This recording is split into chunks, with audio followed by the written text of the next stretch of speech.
Okay, it's time again to read. And today's book, let's remember, let's go tickle Grandma's feet. Quickly, quickly. Fun, fun, fun. Okay, now that we have that out of the way, let's read our next story. Right, Suhu and Sunu? Are we ready? And it's a Sleeping Beauty, a moment to remember. Here we go. Princess Aurora sighed. She loved Prince Philip, but life in the palace was so different. Tonight there would be yet another royal ball, and the fairies, Flora, Fauna, and Merryweather, were bickering over what she would wear. Aurora looked out of the window. She missed the quite glad where she had met Philip. Merryweather, I told you Aurora didn't want to wear that dress. This one will look much better, said Fauna as she gestured to the gown. And as soon as Fauna turned her back, Merryweather tried to change the color of the gown. Now, dears, said Flora, let's not argue. We all know this pink dress suits Aurora best. Don't you think so, Aurora? Pink? Whose favorite color is pink? And purple and rainbow? I know, it's Sunu's and Suhu's. That's right, but not Daddy's. I think Mommy likes it too. Okay. Before Aurora could answer, the royal chef entered the room to show the princess an ice sculpture. As she smiled her approval, a castle maid hurried in to tell Aurora that they were almost out of candles. As Aurora finished telling her to check the storeroom, Prince Philip came into the room. Hello, dearest, he said, giving Aurora a hug. Oh, Philip, I'm so glad to see you. Aurora began. The royal florist cleared his throat. Princess Aurora, could you please tell the royal table setter that these flowers are to be placed in the middle of each table tonight? Princess, said the royal table setter, could you please tell the royal florist that our guests will never see one another if I put his big flower arrangements in the middle of the table? Why don't you just put a single flower on each table? Said Aurora. The two servants looked horrified. A single flower, they said as they left. You were saying, dear, Philip asked. Pardon me, Princess Aurora, said the royal steward. I must have your approval on the setting arrangements.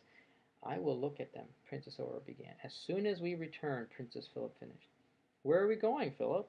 Aurora asked. For a ride where no one can bother us, Philip said.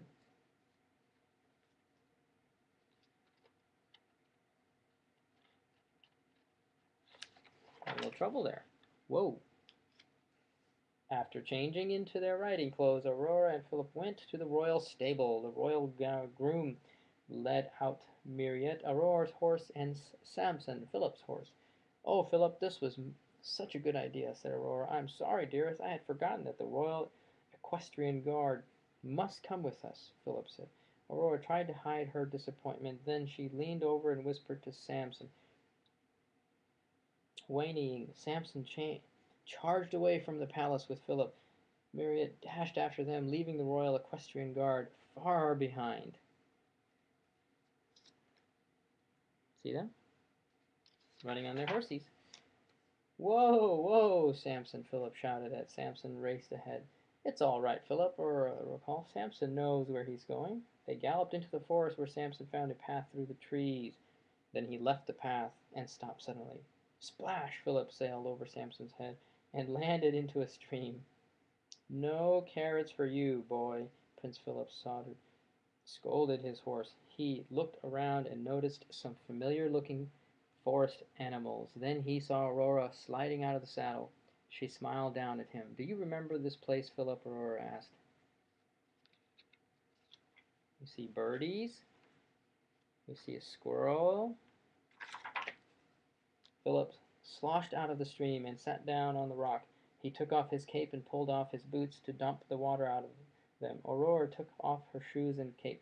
She spun around gracefully, humming a tune. Yes, Prince Philip said softly, I remember this place. I will never forget this day, said Aurora, no matter how busy our lives become. Prince Philip smiled and touched her face. Nor will I, for when I am with you, everything else disappears. Philip and Aurora smiled, wishing they could bring the joy and contentment they had known in the glade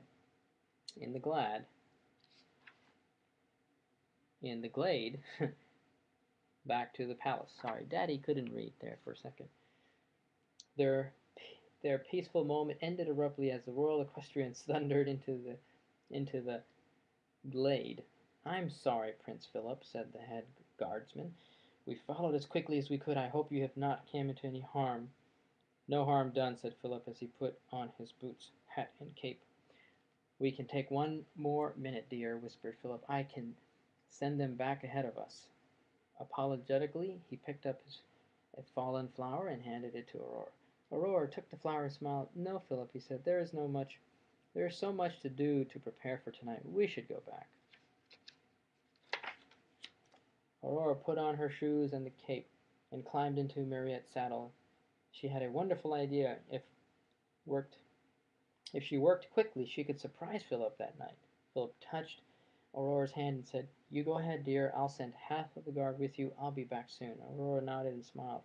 Yes, that would allow her to get a head start on the plan. Philip watched as Aurora trotted away. He had an idea of his own. If he worked quickly and carefully, he could surprise Aurora that night.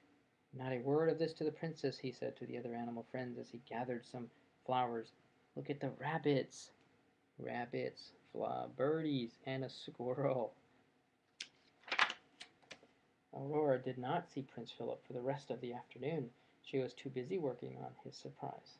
Under her watchful eye, servants carefully arranged flowers and food and brought candles to the table. The fairies flitted about, helping wherever they could. More than once Aurora heard a servant murmur, "Our guests will certainly be surprised." Aurora just smiled. "It is Prince Philip I want to surprise," she told, "not the servants." She told the servants, "Not a word of this to them." The servants nodded. Prince Philip's valet hurried off to keep the prince away. That night the fairies helped Aurora dress in a gown she had picked herself. Then Prince Philip came into the room holding a simple wreath of flowers from the glade. "Would you like to wear this too?" he asked. "Oh, Philip!" Aurora put on the flower crown and hugged her husband. "It is perfect for this evening." "And now I have a surprise for you," she cried, as she led Philip down the stairs to the ballroom. It was dark and empty. "You've canceled the ball?" Prince Philip asked. "Have the guests left?" "No, Philip," Aurora said, touching her flower crown. "You brought our little glade back to me. Now let me take you back to our little glade." Aurora led Philip into the courtyard. A sweet breeze whispered through the trees. Water danced in the fountain, sounding like a mountain stream. Candles flickered in the darkness, and the stars twinkled in the sky above them. "The glade will always be with our hearts," Aurora whispered, "but now it is in our palace too." Prince Philip took Prince Aurora's hand. "Then we should dance," he said. Just then Philip's father, King Herbert, entered the courtyard. "I say," he said with a chuckle, "this is much better than the stuffy balls I usually attend."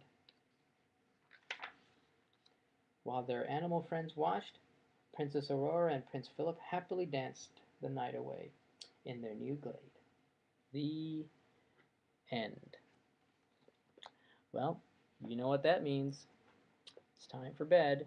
It's time to say goodnight and just none to everybody. Big hugs, strong hugs and kisses to everybody. Okay? And then it's time to get those buggies out of your teeth. Brush, brush, brush. And get ready for bedtime in your own big girl beds. Okay? And I love you.